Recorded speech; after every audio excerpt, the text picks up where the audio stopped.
Today, Team Punk is in the house. NERDSoul.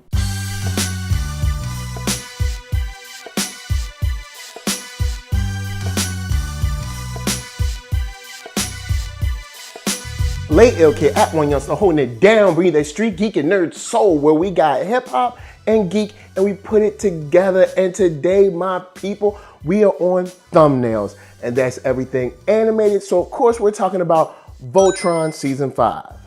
And to get started off, honestly, I am just glad this is back. It seems like it's been forever for me, even though they started splitting up seasons and like dropping twice a year or whatever. It seems like it's just been so long since we've seen Lotor's turn and change on his own people and, you know, what he's going to do and how is everything going to shake out. Well, now we find out, and I like where we start is him kind of working as an informant, you know, and, you know, we see that they have been hitting some, you know, easy and soft targets at the beginning.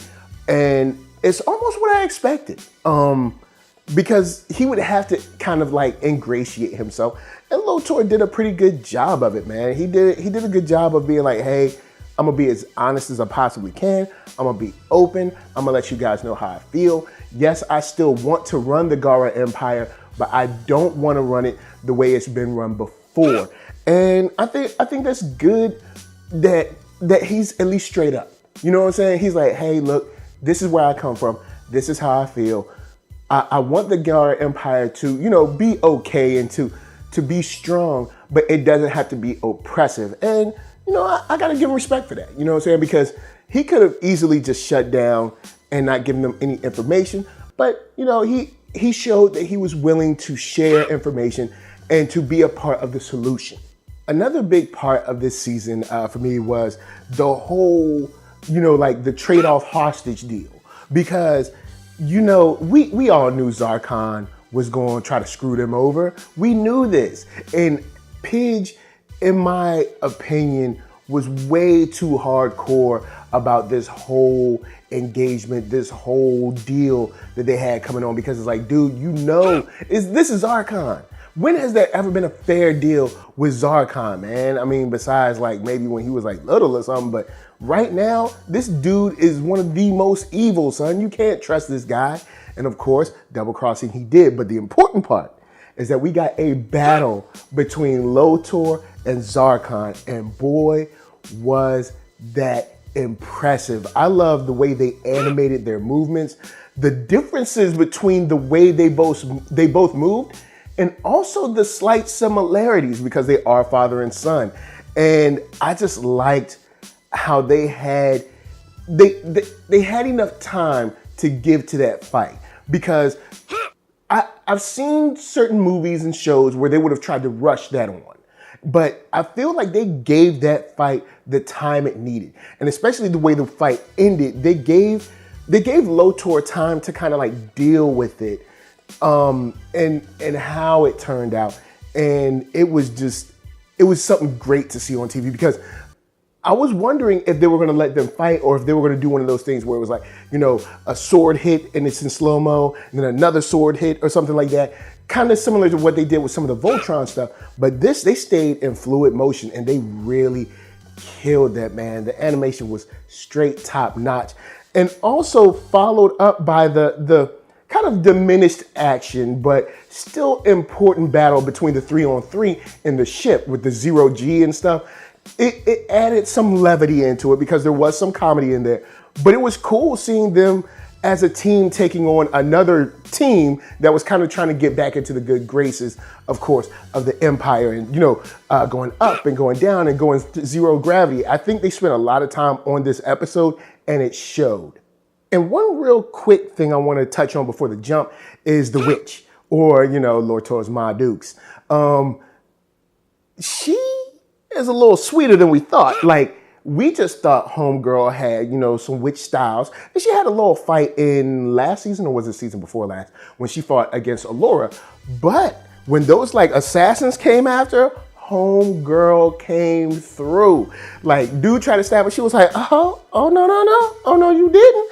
Then Homegirl hit her with the ninja vanish on him. and defeated all of them. Even came in uniform or whatever, snuck up on the other dude. I got to give her props, you know, because I was thinking that she was going to do more of like a spell kind of thing, but she, you know, she got the physicality down. So it wasn't just a one-trick pony with Allura. Like, homegirl is a well-rounded fighter. I got to give her those props. You know, I couldn't leave this side of the show without saying, yo, the witch, yo, she do what she got to do. But of course, we got to get to the next side. There's so much stuff I want to go through, like the virus, the coronation. Well, it's not really the coronation, but I can't remember the proper, you know, pronunciation. So I'm going to say coronation. But of course, first, Kilbrand going to help us pay them bills.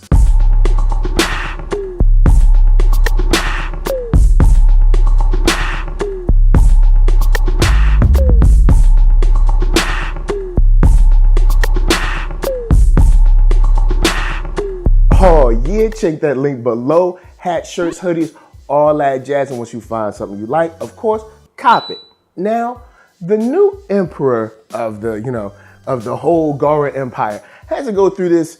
It's like crescending or something like, but coronation. I'm gonna just say that because I don't want to screw up the word and I can't remember the proper pronunciation. But in the coronation, you know, you got to take the, you know, they put one fire out when one emperor goes, and they got to take a new fire all the way up this hill, and just in case they get challenged or whatever, and up the steps, put it in the fire. So cool, no problem, right? Well, whenever there's an empire in disarray, it's going to be a big problem. And in that big problem, we got, I think, 3 mini battles, which I really enjoyed because it was juxtaposed against Keith's new mission with his kind of like League of Assassin type dudes, where they're pretty much trying to blow up this whole section of the, you know, like Gara Empire to make sure that they can't kind of use it as a representation of the emperor, of the coming emperor, of the past emperor anymore. And, you know, from the axes to the swords, they use many different weapons.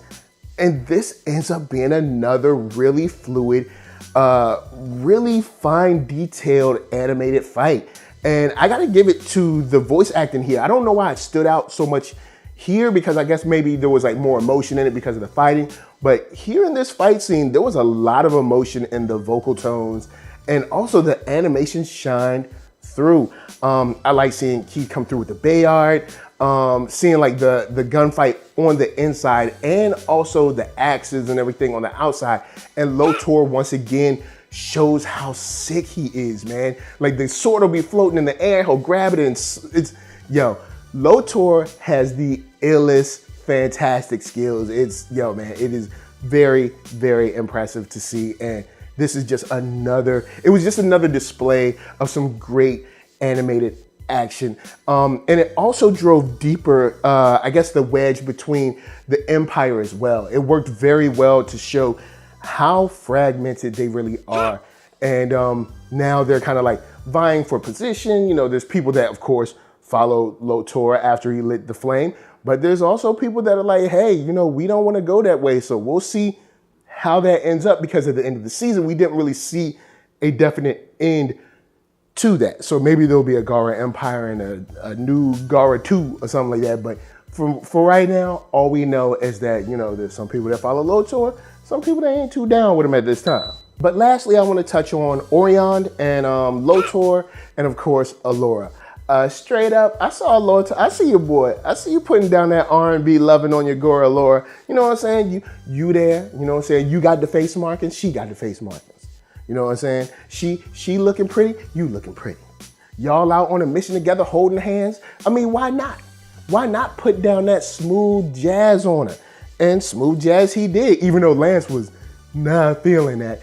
And it was nice to see kind of the barriers fall down between them, mostly on Allura's side. Now, of course, this is being played up for a relationship kind of romance thing, but she's starting to see like, hey, there are shades of gray. It's not just, yo, he's Gara and he's immediately evil, you know, because I think in real life, we can do a lot of that. You know, meet somebody, talk to them, maybe. I ain't say go holding hands, try to get your Mac on, but I'm just saying, you know, meet somebody, talk to them.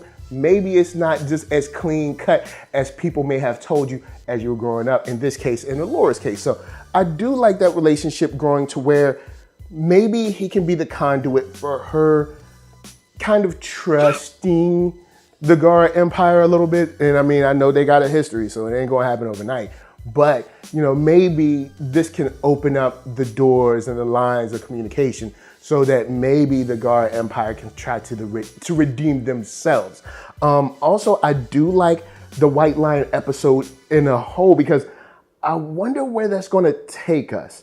Because when I saw White Lion, I was like, hey, they gonna throw another line on us? But I guess we'll never know because it ended. Now, real quick, I did say something about Team Punk. Team Punk is just fun, all right? Team Punk is straight funny with the robot and everything, chilling out with him. It was nice when they were, you know, playing jokes and running scams and schemes and, you know, running into each other and shooting robots out into space. That was just something that's fun too. So guys, holla at me. I'ma holla at you. Down in the comments, let's talk about Voltron Season 5. Of course, we ain't got long to wait because the next season I think is like June 21st or something like that. So it's gonna be a ton of fun. So before I bounce, I'm gonna tell you guys to hit up ThatNERDSoul.com. That's right, check me out right there. All my videos are the oldest, newest, latest, greatest, and all that. And hit up shop.ThatNERDSoul.com and pick yourself up a t-shirt player. Don't forget to get one for them playettes. Then come back here, like, comment, subscribe, and share that Nerd Soul. That's right, there's no better way that I can show people that you like what you are watching. So, LA, what up? VA, what up? RVA, you got my heart, and please be good to yourselves. Please be good to each other, and remember, just because the forest looks safe doesn't mean it is safe. Trust me, it's a jungle out there. Peace.